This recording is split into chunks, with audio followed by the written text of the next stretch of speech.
अर्जुन ने कहा, हे भगवान, हे पुरुषोत्तम, ब्रह्म क्या है, आत्मा क्या है, सकाम कर्म क्या है, यह भौतिक जगत क्या है तथा देवता क्या है?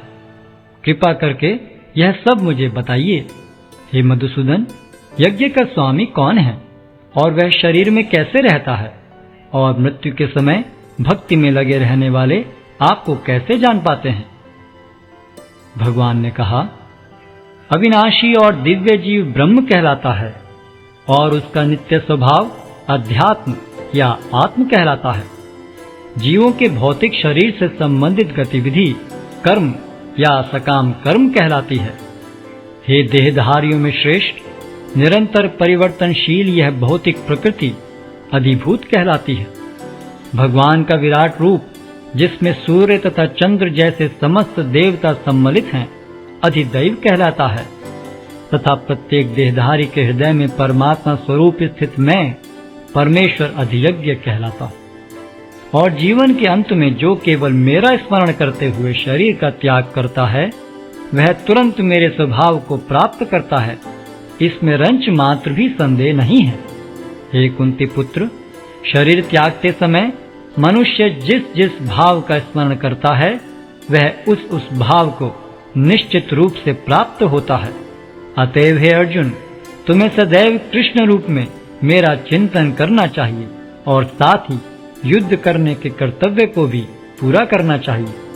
अपने कर्मों को मुझे समर्पित करके तथा अपने मन एवं बुद्धि को मुझ में स्थिर करके तुम निश्चित रूप से मुझे प्राप्त कर सकोगे।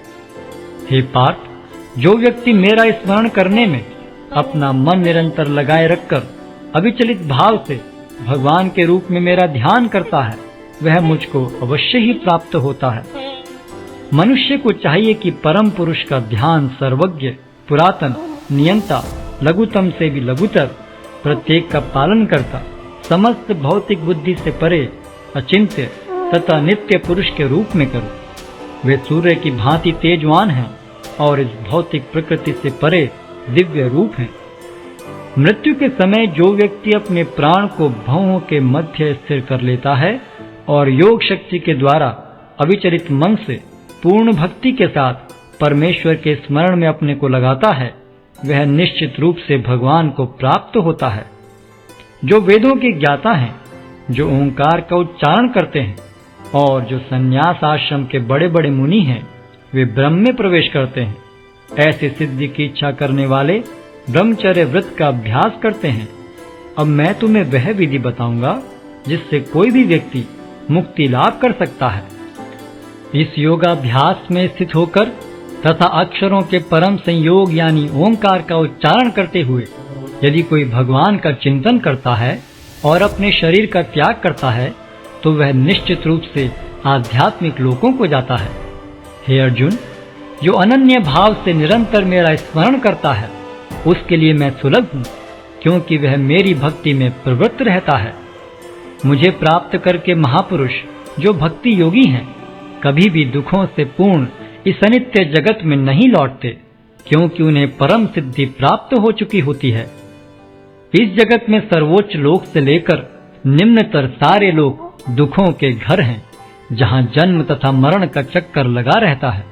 किंतु हे कुंती पुत्र, जो मेरे धाम को प्राप्त कर लेता है, वह फिर कभी जन्म नहीं लेता। मानवीय गणना के अनुसार 1000 युग मिलकर ब्रह्मा का एक दिन बनता है और इतनी ही बड़ी ब्रह्मा की रात्रि भी होती है। ब्रह्मा के दिन के शुभारंभ में सारे जीव अव्यक्त अवस्था से व्यक्त होते हैं और फिर जब रात्रि आती है तो वे पुनः अव्यक्त में विलीन हो जाते हैं। जब जब ब्रह्मा का दिन आता है तो सारे जीव प्रकट होते हैं और ब्रह्मा की रात्रि होते ही असहायवत विलीन हो जाते हैं। इसके अतिरिक्त एक अन्य अव्यक्त प्रकृति है जो शाश्वत है और इस व्यक्त तथा अव्यक्त पदार्थ से परे है। यह परा और कभी नाश न होने वाली है। जब इस संसार का सब कुछ लय हो जाता है, तब भी उसका नाश नहीं होता। जिसे वेदांती अप्रकट तथा अविनाशी बताते हैं, जो परम गंतव्य है, जिसे प्राप्त कर लेने पर कोई वापस नहीं आता, वही मेरा परम धाम है। भगवान जो सबसे महान है, अनन्य भक्ति द्वारा ही प्राप्त किए जा सकते हैं। यद्यपि वे अपने धाम में विराजमान रहते हैं, तो भी वे सर्वव्यापी हैं और उनमें सब कुछ स्थित है। हे भरत श्रेष्ठ, अब मैं तुम्हें उन विभिन्न कालों को बताऊंगा जिनमें इस संसार से प्रयाण करने के बाद योगी पुनः आता है अथवा नहीं आता।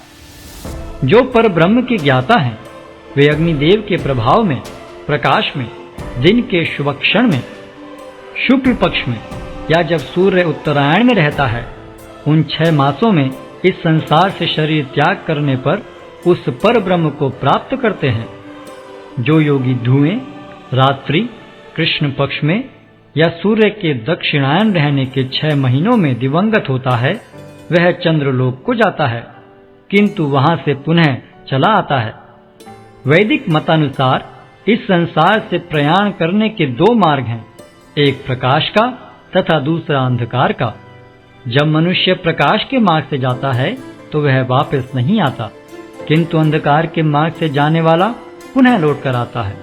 हे अर्जुन, यद्यपि भक्तगण इन दोनों मार्गों को जानते हैं, किंतु वे मोहग्रस्त नहीं होते, अतः तुम भक्ति में सदैव स्थिर रहो। जो व्यक्ति भक्ति मार्ग स्वीकार करता है, वह वेदाध्ययन, तपस्या, दान, दार्शनिक तथा सकाम कर्म करने से प्राप्त होने वाले फलों से वंचित नहीं होता। वह मात्र भक्ति संपन्न करके इन समस्त फलों की प्राप्ति करता है और अंत में परम नित्य धाम को प्राप्त होता है।